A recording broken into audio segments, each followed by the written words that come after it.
Hi, guys. Welcome to this episode of Who Gave Jeff Allen a Podcast with me, Carollynn Xavier. Today, we have the best guests on the planet. I mean, you guys are going to be like, I wanted to see them forever. To you, Jeff. We have nobody.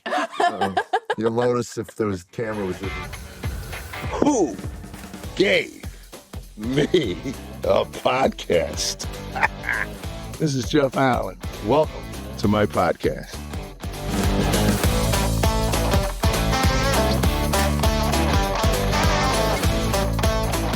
We had a cancellation today, which is fine because there's some things, housekeeping things that we needed to get taken care of. Our sweet lady over there, who I love dearly, blindsided me about 2 weeks ago. They've been talking to my manager behind my back, and she has decided that... Typical woman. Yes, she has decided to step down as the co-host of this podcast. To produce from behind the scenes. She's also got a lot of other things on her plate, including raising a 15-year-old. And this was just probably one thing. If she had a cleaner plate, this was probably the vegetables, the least palatable thing she did. So she's going to be moving on, and I'm going to be doing this by myself. I hope that doesn't scare too many of you people at all. But today we decided we would kind of recap what we've done together and what it's going to look like going forward. And feel free, please, comment into the comments of what you like or dislike so that we know what direction, because this is really, as interesting as it is for me, I try to bring in people that I want to talk to, and I feel that if I'm interested, you'll be interested. But if you're not, we need to know. I understand that I interrupt a lot, so thank you for those comments. I'm a better husband for that because I realize I interrupt my wife all the time. So I feel if I could do it at home, maybe I'd be better off doing it here. And again, I've gone off on a lot of tangents here. A lot of tangents. I learned so much about the 80s.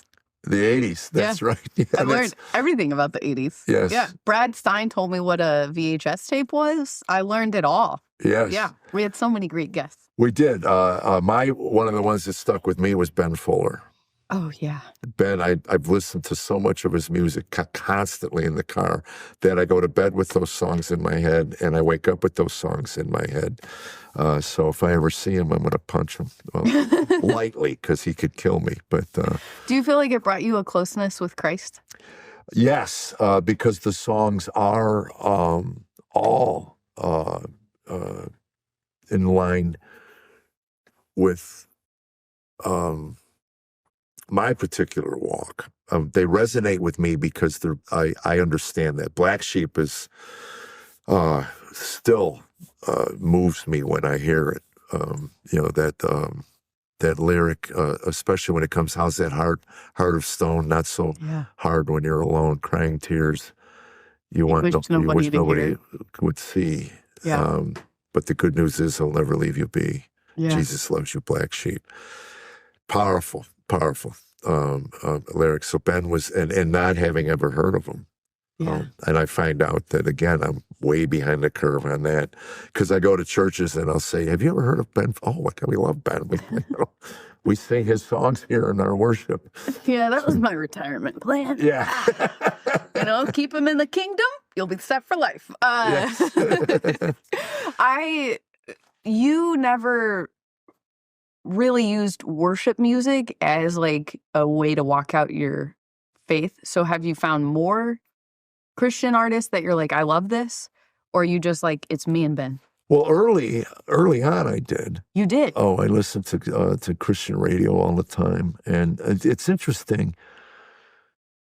I don't know if because I began to fall so much in this walk that I just didn't want to be reminded of his grace and forgiveness because I was in the process of beating myself up for falling. Yeah. Or if I got away from it and then I just started to fall. Because I've realized that my walk is a lot more upright when I begin my day with scripture reading, and I do certain things. And because my issue was always in the morning. So if I change my morning ritual, I mean, duh, it makes sense. So I've discovered new artists, and maybe I just got tired of listening to again, You can only hear Amazing Grace so many times. well, also, if I find something I like, I beat it to death until I don't like ADHD. it anymore. Yeah. I don't like it anymore. We just loop it. Right, exactly. Yeah. So, but yeah, there's a woman on his, one of his CDs that sings Psalm 23. Oh, I love that. Is not Tammy. Oh, she brings cries every tears. time she Yeah, hears it. it's Every time so she good. hears it, she'll. Yes, anxiety hates Psalm 23. Say it till you mean it. And then she sings the psalm, and it's like, which taught me the psalm. It's amazing how you can learn scripture. Yeah. So I'm in the process of reading the Psalms now, and we're going to try to get the author of that book and that ministry of praying the Psalms on the podcast. Yeah. But who was one of your standouts that you? One of my favorites? Yeah. You know what? I loved Chris, the improv guy. Oh. That was just so fun and so just, it reminded me of when we just sit with comics in a green room and you just riff. Yeah. And just be goofy and you joke and then I joke and then you joke. I loved that one for me. That one for me during the divorce and just everything that's happened this year reminded me that I could still be funny. Yeah. And I'd lost that funny for probably 4 or 6 months. Yeah. And I was like, oh yeah, I am funny and I can be goofy. People in the comments are like, you've never been funny. No, that's not true. But that one for me just awoke something in me that was a part of me that I thought just had gone dormant from pain. And I was like, oh yeah, I can still be lighthearted and funny. And then well, it's a natural grieving process as well. And I think that humor, whether it's even dark or twisted at the end, when you could start laughing again. Yeah. And this isn't something that it's a different kind of pain. Self-inflicted pain where you grieve a loss because of something you did stupidly. I happen to know personally that you love your husband, you still love him. Yeah. It's just that the circumstances worked out the way they did, where you needed to take care of you and your son, but that doesn't ease the pain any. So 4 to 6 months, and at least now because it's so important to us. When my son went into rehab, I had 2 weeks of and again going back to that psalm. I love the concept that anxiety hates Psalm 23. Yeah. And then there's the point of letting go of. So it is a grieving process. Yeah, it feels like you're at a funeral. I'm at a funeral and nobody else is there. Right. And it was completely. I had no. You don't have control over other people, and you can love them as much as you. I can give you my best version, but if you're not the best version of yourself, or if your partner's not the best version of themselves, then you can only take so much. And then, but anyways. But Chris, yeah. Chris made me laugh so hard. And then my favorite, more emotional one was Michelle Pilar. Yeah. We still have her book here. Pilar, yeah. Yeah. Untangled. The Truth Will Set You Free. That was just her honesty and her transparency. She was just so kind. I love how we're ranking people that are our friends. We're going to have to see them at dinner again. Well, there was a comic years ago, I heard, he did a one-man show, and he said every year he lists out his top 20 friends in order. Yeah. And he sends them to him. And he says, the next year, some people's name will be off the list. Well, what's weird is, speaking of friends, I feel like if you took a picture of us and you put us on paper, I mean, we met at Huckabee one time. You said, hey, I'm going to do this podcast. Do you want to try this crazy thing with me? And then I walked into your kitchen and met your wife for the first time. And now it's you and Tammy and Lenny and Tim and your whole team and Christian and New Mind has been the steady in my life. And now it's Like this morning, I called you because my baby son, forgive me, was being a douchebag. And I was like, how do you do this? And then I was like, well, it explains why you wrote that bit about grandchildren are the gift for not killing your own children. Right, exactly. Yeah, they're the reward. They are. Yeah. They are the reward. Yeah. Until they stop speaking to you, So, but we're good now. They're not quite old enough yet to realize we're not cool people. So, just give them a couple. No, they'll always. Yeah, what popped into my head was Reno. I love Reno. I just met him like in the last year or two, Reno Collier. We're going to have him back in here. We're going to redo all of those that we did in the kitchen at my house. That just, unfortunately, the quality was not up to snuff. And I have yet to call Dusty Slay and apologize because I don't think his is even aired. But we'll get him back in here. I'll guilt him into coming back.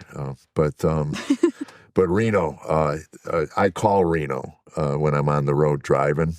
He gets me to one pee break to the next. That's our goal. We talk until one of us has to go to the bathroom. Yeah. At our age, it's not that long. So, but yeah, he makes me laugh hard. He's one of those guys. And just quick, just so quick, and just so ba ba ba ba ba, and just so funny. And as a new believer and a newly recovered, he's just got that energy.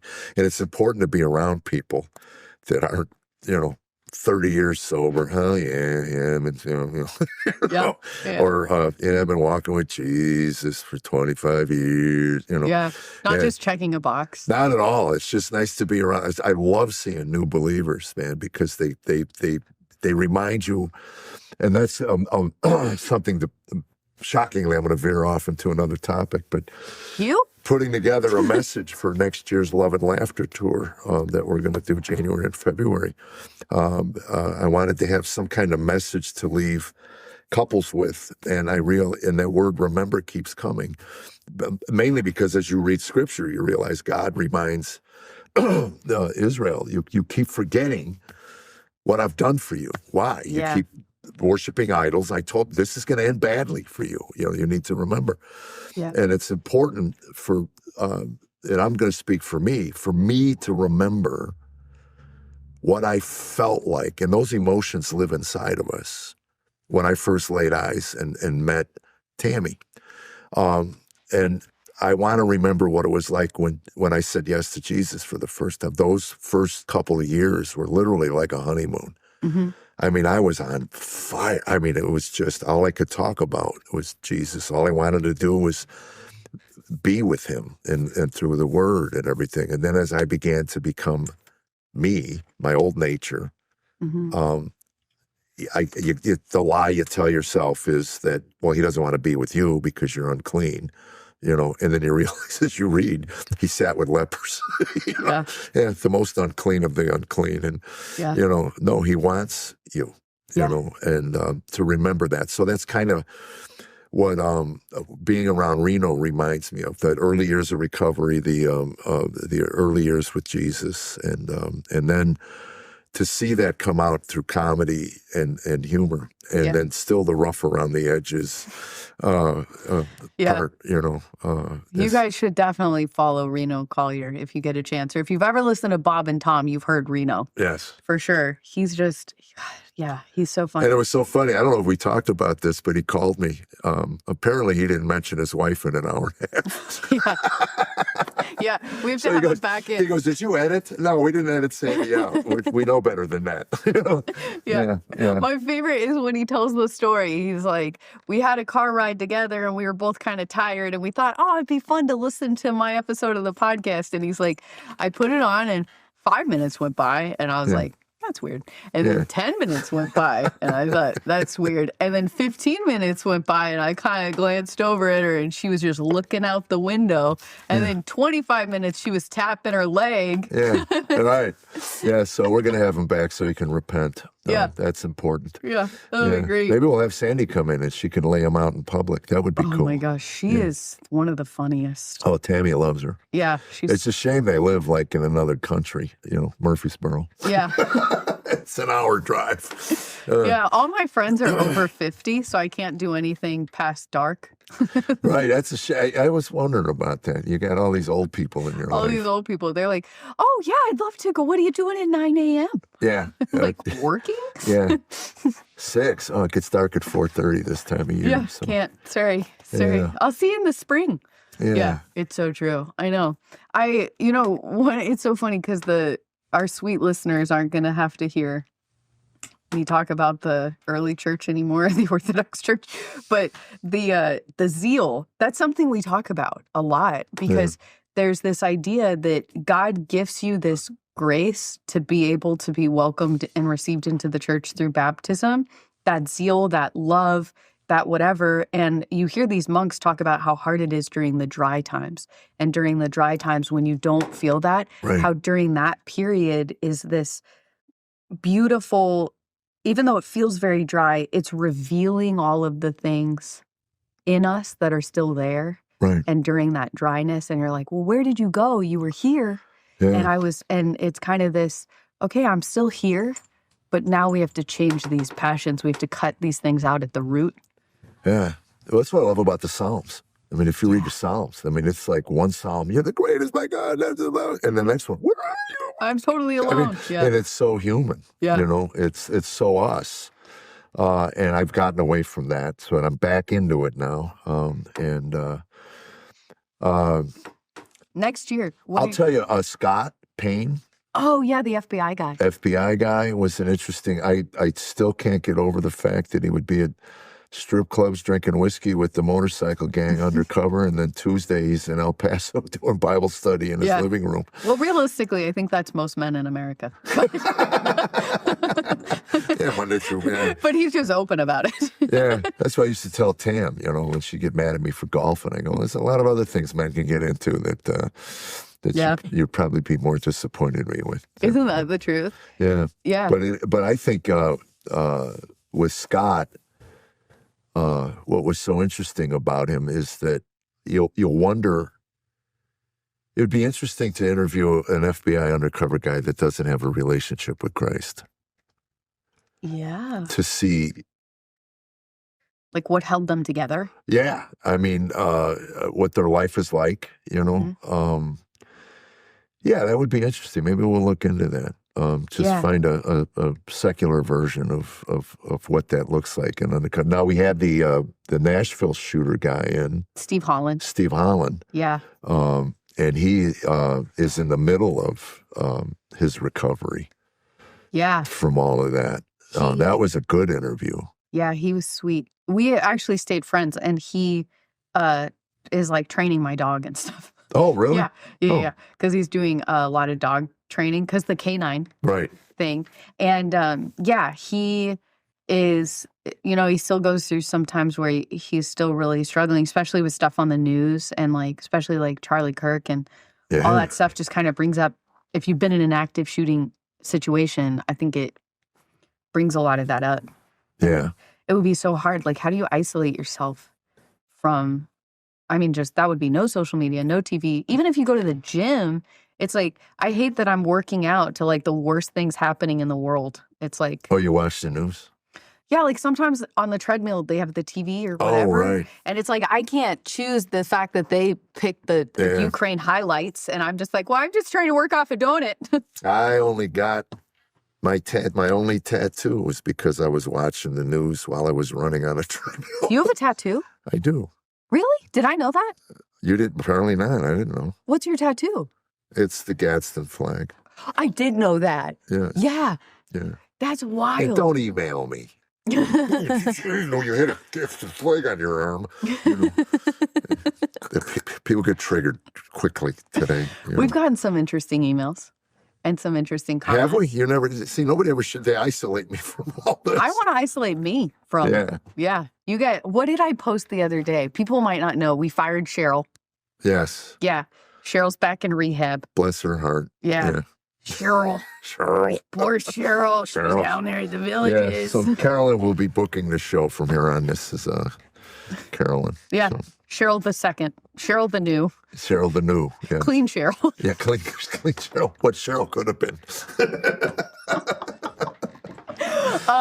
Yeah.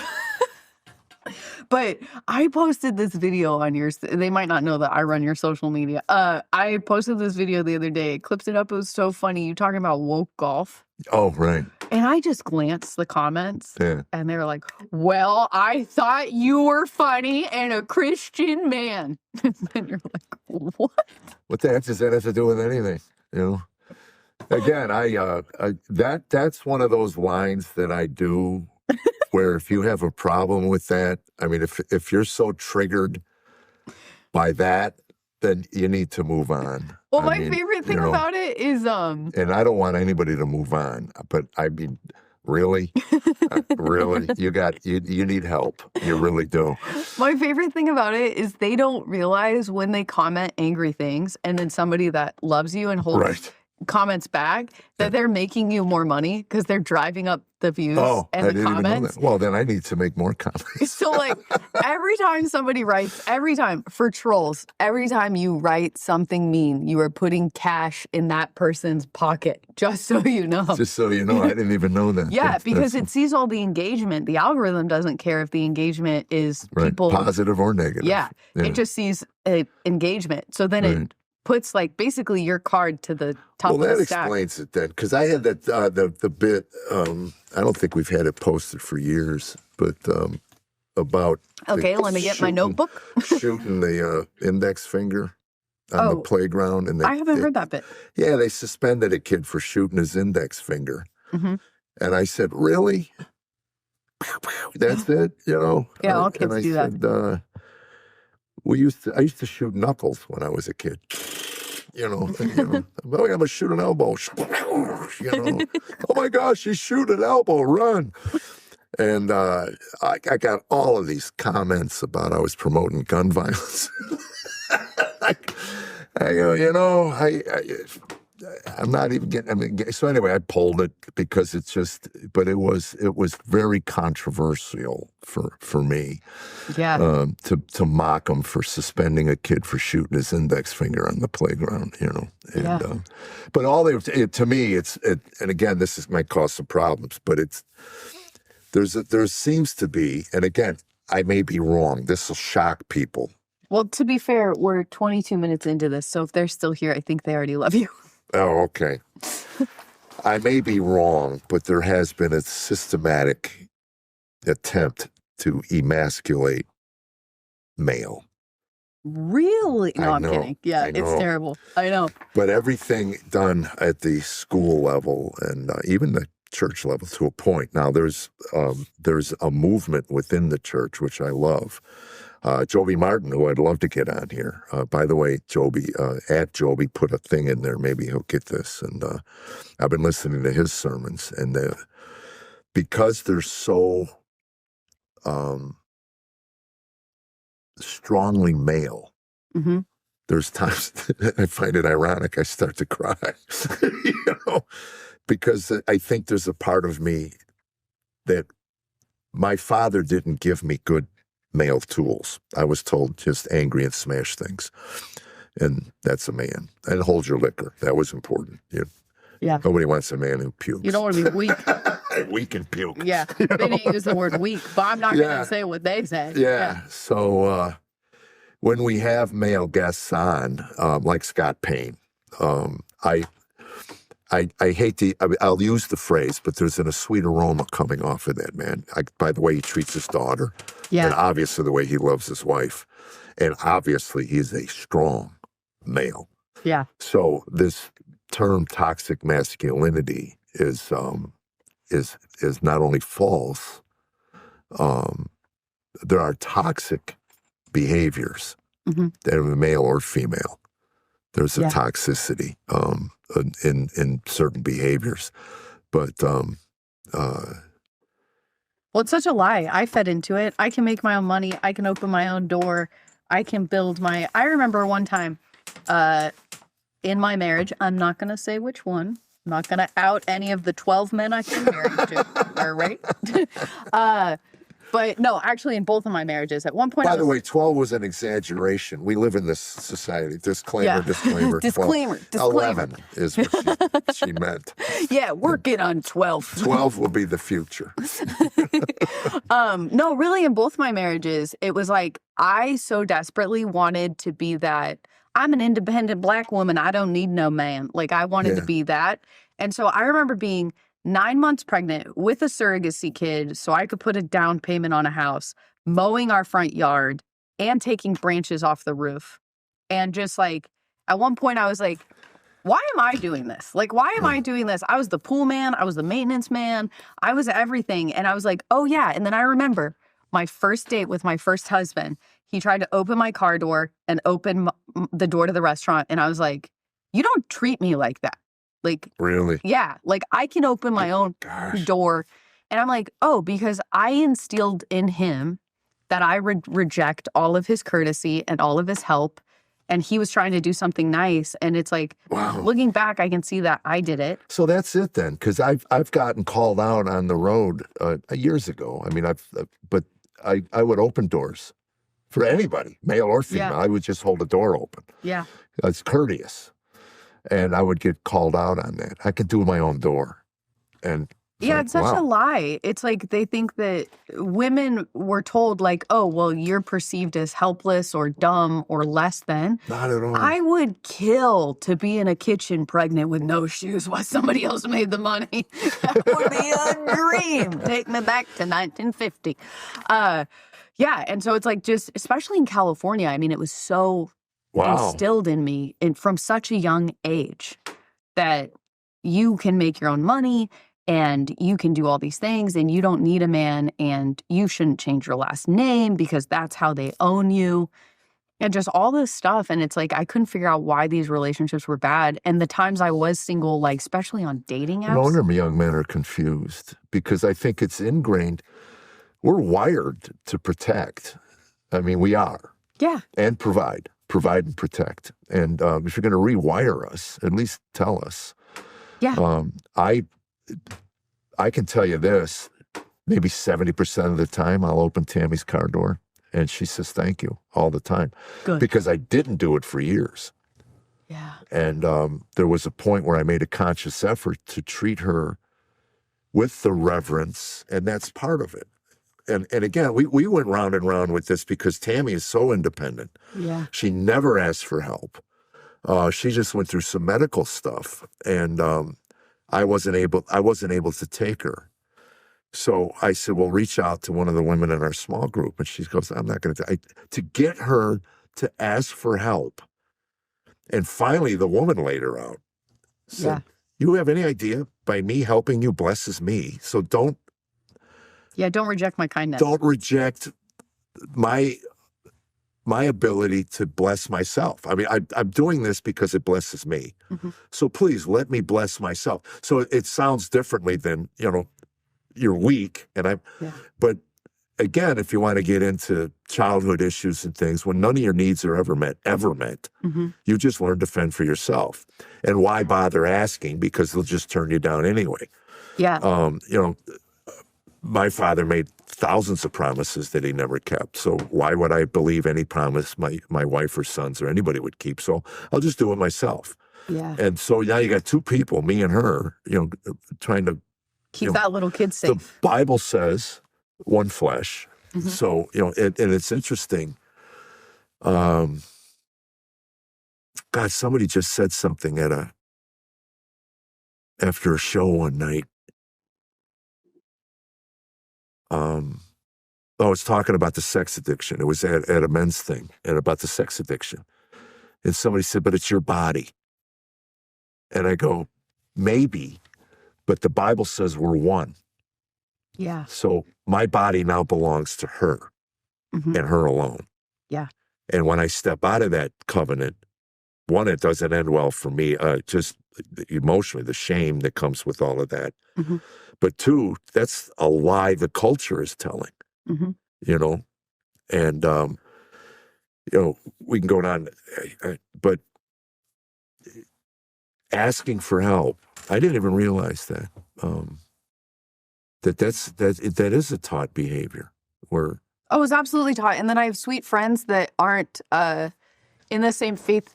They're either not in the same faith tradition, or you know how you have friends that are just like, well, I believe there's something out there. Right. But they're not really studying or kind of like orienting their lifestyle around. Yeah, that's kind of what I think what God said that makes me puke. That, pick a side.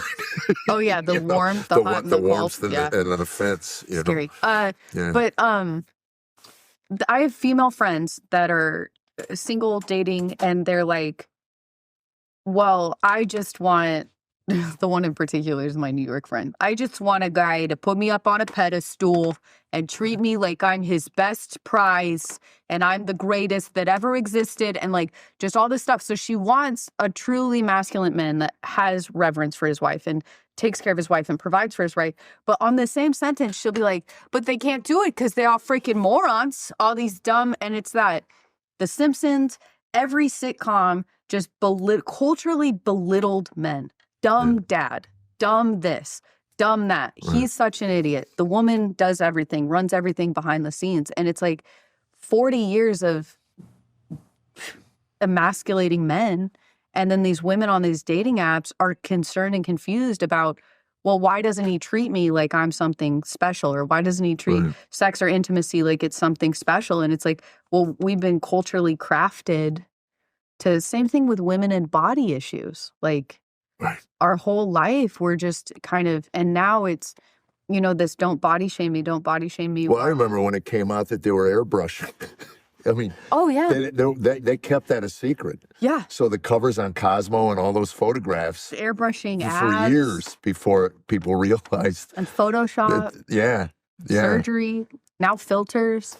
And none of it's real. It's wild to me. Yeah, Tammy watches this show, Love is Blind. And, have you seen it? I gotta go. No, just kidding.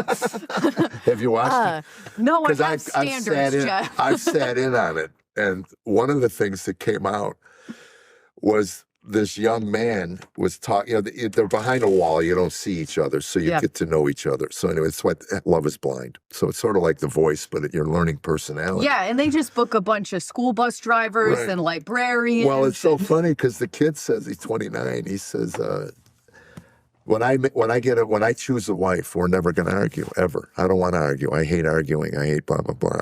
And I looked at Tam. I said, let's see if we can go 3 days without an argument. It's just 72 hours. Let's see if we can have one, let alone a week. God forbid we have a disagreement. Yeah. I thought, how naive. Where did you pick this up at? But then you realize that we have taught 2 generations now of children that if you disagree with me, that's hate speech. Because that's on a deeper issue of the culture, the Marxist culture, that wants to take control language. Yeah. So hate speech becomes a disagreement rather than actual, violence. I don't know. Anyway, but I just thought that was so funny. And the girl didn't even push back. She goes, oh, that sounds wonderful. Yes, it sounds wonderful. It's not realistic. I mean, you want to live in realityville, you're going to fight. And that's determines the depth of your happiness or your fulfillment, is if you fight fair. Yeah. And you don't push shame and you don't push humiliation. But okay. I've heard the chicken story. What's the goofiest thing you've ever thought about? That you're just like, I can't even believe that was an argument. Well, I'm telling the story in the car. I've told it for a while about I saw that guy you worked with in New York on TV, and then we can't remember the name. So every conversation we have descends into a game of charades. Yeah. But we end up with the tone. That's the thing. I hate that tone. And I go, what tone? Record it so I can hear it. Now that. She's going, that. And I'm going, what? Now I'm angry. That tone I get. I wasn't here. I was here. And then, so that's kind of, and I avoid, I think you learn, what's important, what isn't important. Choose your battles. Yeah. Because that's kind of like if we start this descend down a road, I look, really? Do we want to go here? And it comes with time, I guess. Early, God, it didn't matter. I was just pissed off. So Just right under the surface. it was always, I love Bill Burr's line. She goes, you go from 0 to 100. He goes, no, I don't. He goes, I'm at 50 all day. So when you're simmering at 50, it seems like you're jumping to 100 really quick. Yeah. But no, I was ticked off all the time. And now I ask, is it worth it? I'm rational enough to go, I don't want to. So Yeah, I just probably not. let it roll off. Yeah. And she'll say something and catch it. Oh, I'm sorry. Yeah. It just slips out and then. Yeah, I mean, it's reel it back. again, Yeah. But I'm working on a line. Maybe somebody can write a joke for this. But to say the conversations in our marriage at this point are lacking depth would be a mild understatement. I mean, I can't think of the last time I said anything to Tammy where she went, what? Nothing I say is surprising. Most of it is, yeah, I've heard that. You've told me that. Yeah. She used to hold up like 3 fingers, and I go, what is that? She goes, third time you've told me that. And I told her, that's really humiliating, Tammy. And she goes, it is? I go, okay. Yeah. Yeah. So she stopped doing that on my request. Well, I'm no doctor, but as somebody that also has ADHD, we ruminate on stuff. And so like for me to unwind something and process through it, I have to verbally say it out loud and repeat it. And just like, that's how I work through a bit. That's how I work through life problems. And it's like, no, I have to keep talking about this because it's weighing so heavy on me. Oh, okay. And do you ever do that? No, but it's interesting. Charlie Kirk, I saw a video of Charlie Kirk. The beauty of the internet is that they may have killed his body. They certainly didn't kill his soul. He's alive and well.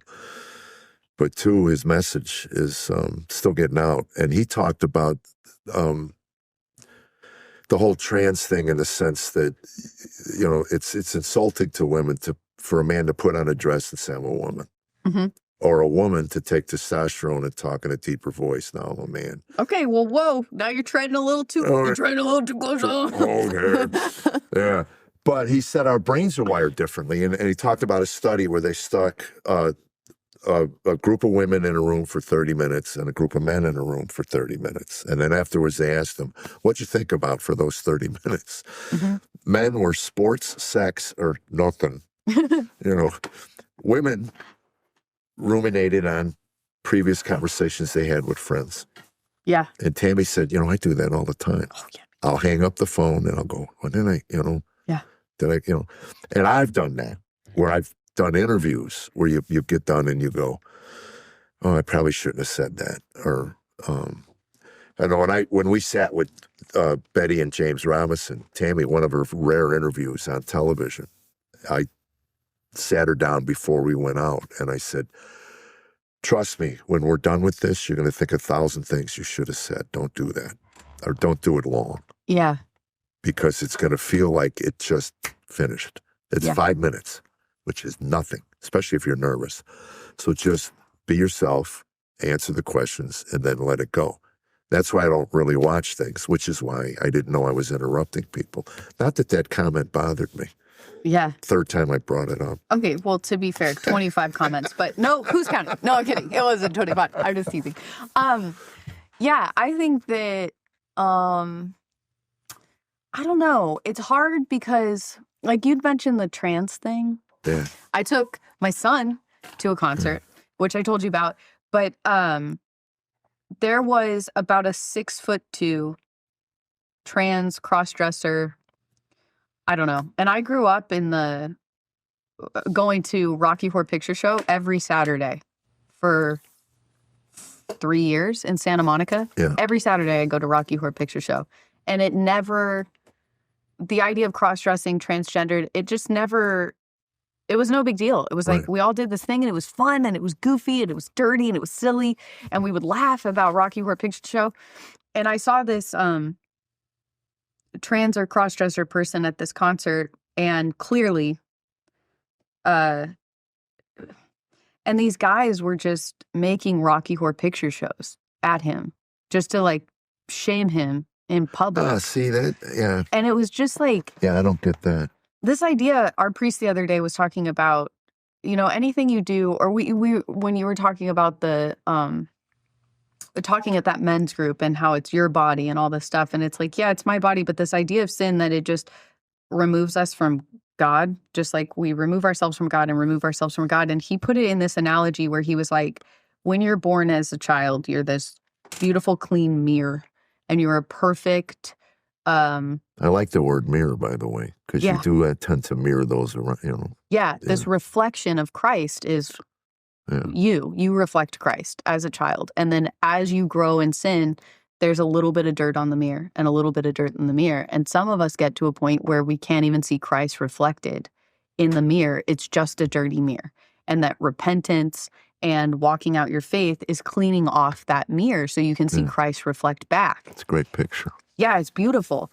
And I just think when we look at people that are in that situation, just how heartbreaking it is that in some way they're already removed from God. They're already struggling with something. And then for that guy to just publicly shame him. Yeah, I am so, I always wondered if I would step up and tell him to shut up. If I have the courage to do that. I would like to think I would. Yeah. Because that is a child of God.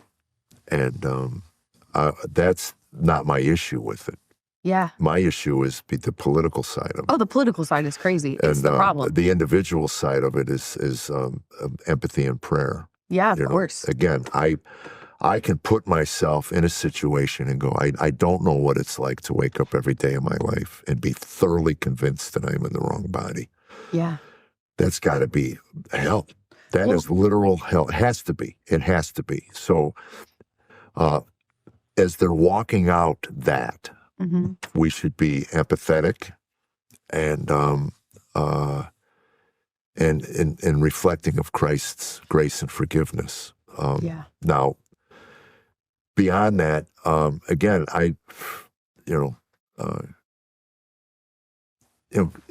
growing up in Chicago, there were men, women like that, and again, it was just dismissed. I was never around it. Now, I had a black roommate when we went outside to walk to the store.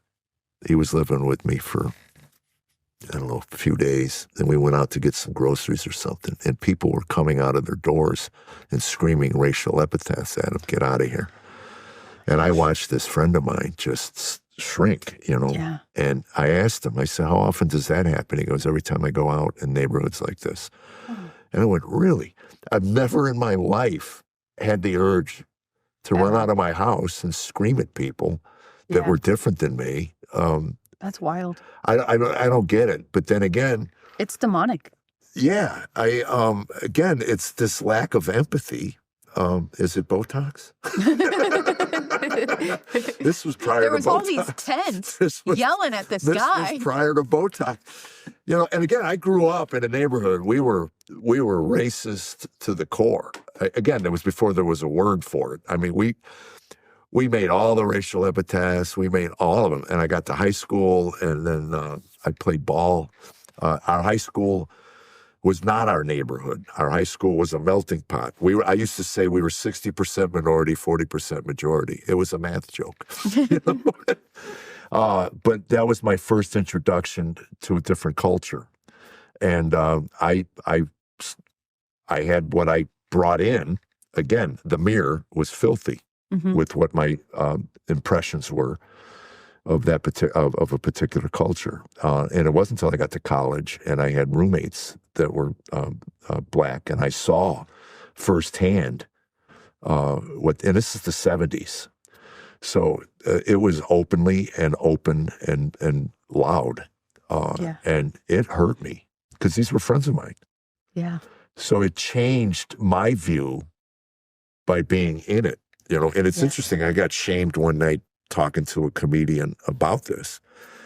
And I said I had all the racial slurs on it, and I've said them all, and again, I can't take it back. Am I going to pound myself 40 years later for stuff I said and did, and again, the culture likes to. If there was Twitter back then, believe me, it would have been all over the X. And she shamed me into going, well, I grew up in the South and I never did that. Well, okay, good. You were blessed. I guess you had parents that taught you that these are God's children and they should be all treated, with respect. And whenever they have differences, you look at them and empathize. Imagine, put yourself in waking up every day of your life, and I know what that's like. Yeah. To have a sin in your life or an anomaly that you carry in the darkness. Yeah. Well, you'd mentioned that transgendered people, like that hell they're living in every day.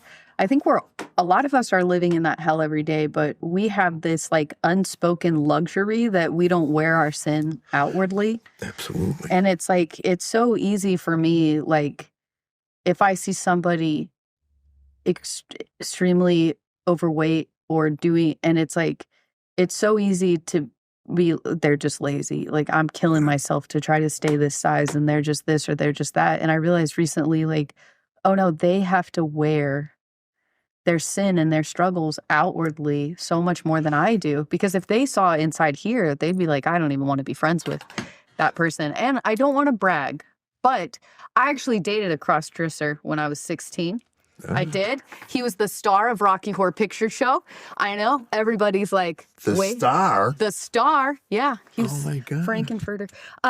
But he, I was so heartbroken because we dated for about a year and then he came out of the closet as gay and I was shocked. I couldn't believe it. Tim, if you're listening, we're turned still him friends. gay. That was the phrase in my generation was he turned gay. Yeah. You get older, you start thinking, how did that work? Did somebody sneeze at him? I know, isn't it weird? And he caught gayness. I met him in fishnets, and I thought, this is a great guy. And by the way, your book is gonna be coming out, right? Yeah. Well, I'm a little nervous. I have a meeting with the publisher Friday. Yeah. And they're like, your hard isn't the word they used. Very rough life. Right. Like, is this going to be funny and lighthearted in any way? Was one of the emails I got. So if you don't see the book come out under a huge publishing house, you know that I bombed the interview on Friday. Oh, okay. Yeah. But I'm really I can tell you from my own book, the first 6 chapters were pretty brutal, and then we came up for air in the last half. So I when Andy wrote the foreword, he nailed it. You're going to meet 2 couples. So. But I think your story is, and there was stuff when I read just the chapter you sent me, I was completely unaware of. I mean, I knew, I always tell the story how you were one day from getting an upside down cross, and Jesus said, all right. I put up with all the other, again, that's a Ben Fuller lyric. You cover it up with Rebels Inc. Yeah, it's so true. Yeah. And so, your story not only needs to be told, but it also, with the redemption and the restoration that comes, at least the knowledge and the understanding of what you've came from. So it keeps you from judging others. That's my line is, my life precludes me from ever judging their choices. Yeah. I can look at it and go, that's not a choice for me. But how sad, and that verse where Jesus said, be careful, because the standard you use to judge another, I will use on you. Yeah, and the Lord's Prayer too. Yeah, so that's pretty clear, that you leave judgment to a higher authority. And while you're here, you're to love as he's loved you. So I'm grateful that there are a number of sins that I've been spared. Mm-hmm. And again, that waking up every day. And again, the political side aside, all of it is a conversation that we don't need to have on here, because that's not what this podcast is going to be. And that's what we wanted to discuss too. Where do we see this going on my own? I have a deep interest in apologetics still, but I have a different view than I did 10 years ago when I did an apologetic podcast. Mm-hmm. Today, it's I'm more interested in how does that help young men. Mm-hmm. I really want to start looking into. I'm reading a book now called "The Sex Talk That You Never Got." We're going to try to get him on the show as well. Yeah. On how do you talk to young men, and it's a completely different world than it was when I was 16 or 15, where Playboy and Penthouse were around. They were always stuffed in drawers and under mattresses at your parents' house or your friend's parents' house. And in the woods randomly. Yeah, and in the woods, National Geographic. Nobody knows why. Oh my gosh. Native women. Ooh. A saggy lady with a basket on her head. Yeah. Talk dirty to me. Yeah, that was, Yeah. Yeah, so anyway, we're hoping to go down that path. Occasionally, won't be, every week. But how funny is that? That's a shared experience that so many of us have. Yeah. Like those women in Africa that were going to get clean water don't even realize that they were the real centerfolds. Right. Well, it just shows you what lust is. That's what, when you can look at that and get physically excited, that's what lust does to you. I mean, it takes and perverts something natural. Yeah. I used to have discussions with church people that I wouldn't mind my 15 or 16-year-old sons seeing a woman in a shower in a movie. That wouldn't bother me because that's natural. Yeah. And they didn't need to see, it's interesting. We're watching a show. Tammy and I were just watching a show, and whenever there was sex between a man and a woman, it was just they'd walk in and then they'd walk out. You never saw. We knew, Yeah. It's they felt for whatever reason that the producers and directors, and I don't think it was it wasn't a religious show at all, but it was just like, that's been done 1,000 times. Who needs to see it, and we all know what went on. So, but again, the perversion of something natural to make it sexual is what lust does, to pervert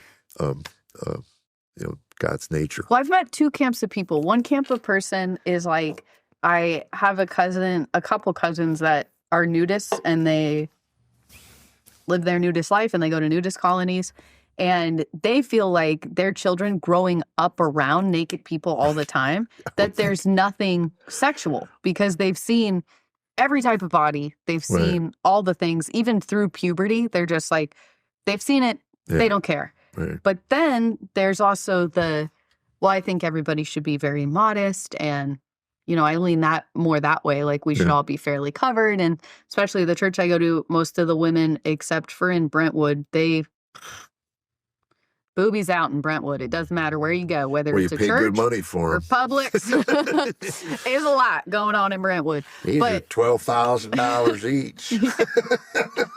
What's really funny? I have a question about that. I've been thinking recently about finishing all the tattoos that I wanted. And I would also like to have some tattoos that reflect who I am now versus who I used to be. Oh. But I get real Schindler's List about it. I'm like, that's $700. I could give that to the poor. Yeah. And I always think of that about breast implants. But then you'd be literally a walking contradiction.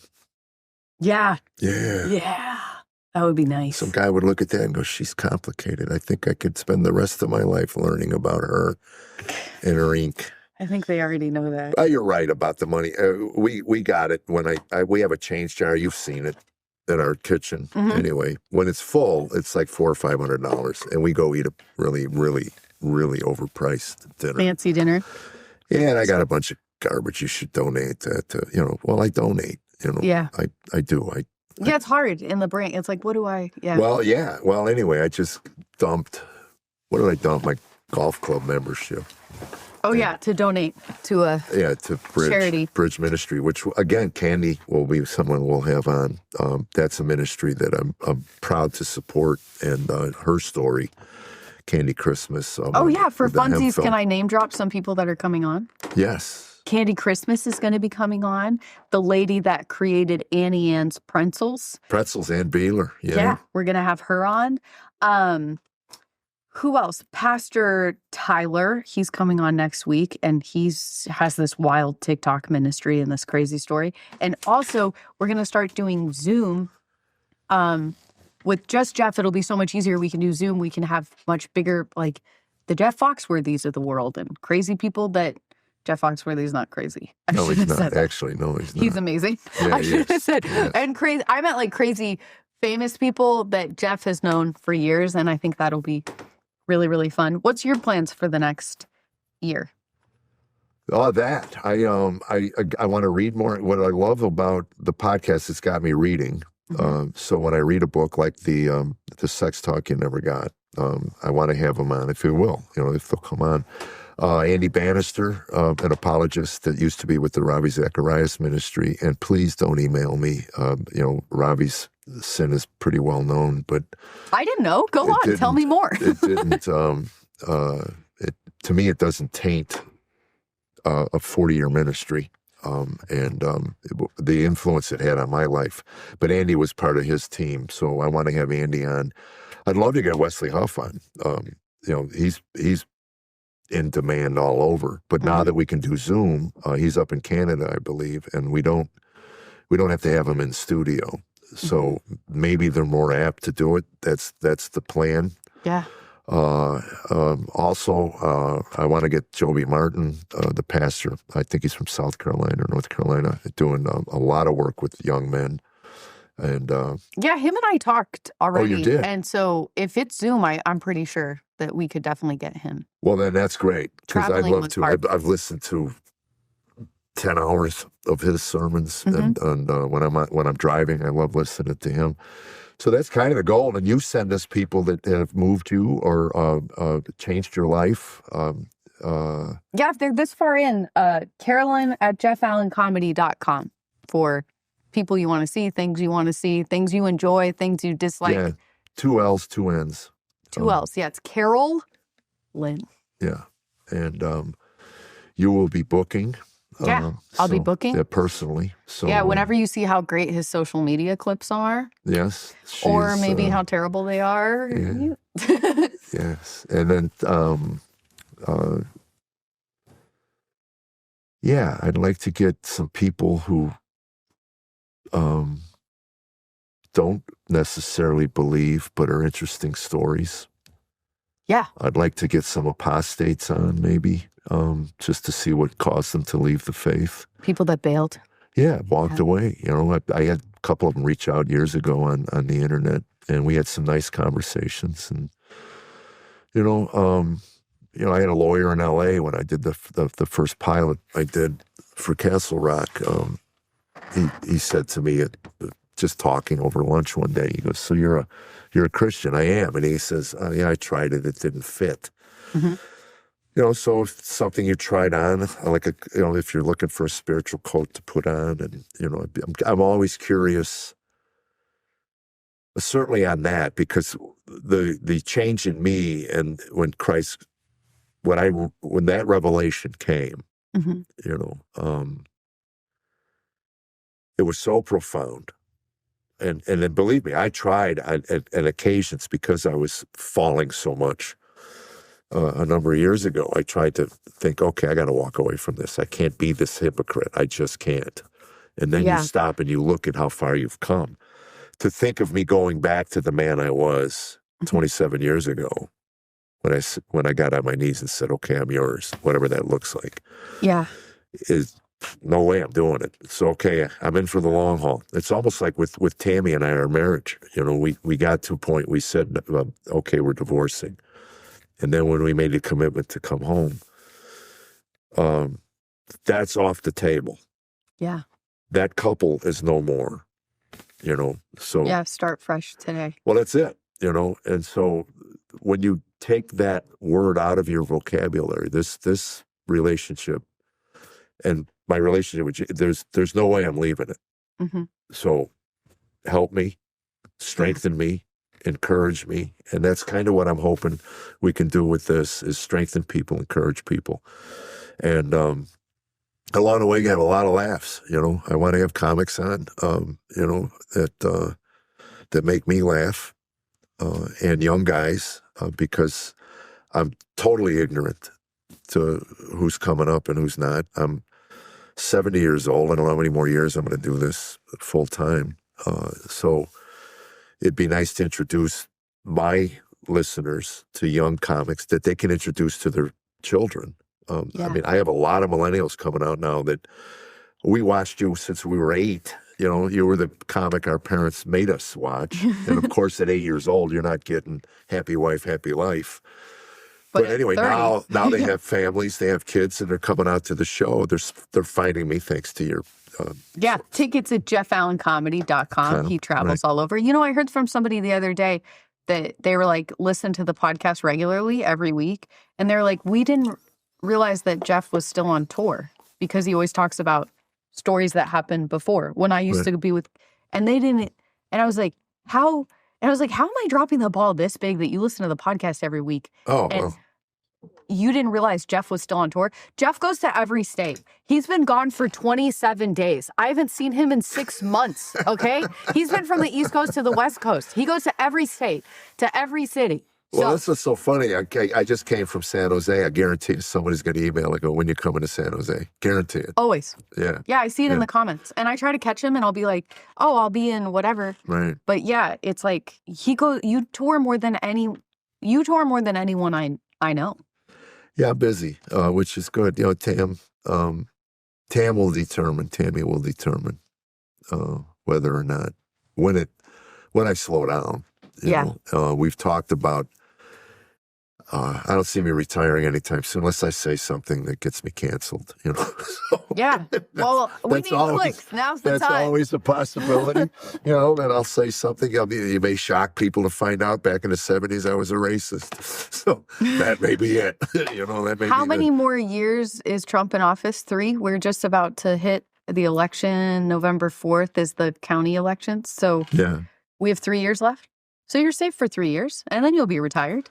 Yeah, I guess. I don't know. You know, and I just love what I do. It's just getting there that gets tiring. Yeah. You know? Well, I don't want to make this over emotional, but to wrap up our episode, you're one of my closest friends, and you gave me my dream job. And, you know, for an idiot that only went to 6th grade. Stop it. Yeah. You are far from an idiot. Well, you believed in me, and your jokes feed my son and keep a roof over our head. So I'm just so grateful that we met on the Huckabee Show, and I love you so much, and Tammy, and thanks for having me, and thanks for listening. Well, you are the daughter we never had, and we're proud to say that. I'm your first they, them. You're a special lady. I hope you know that. And you're going to go very far long after I'm dead and gone.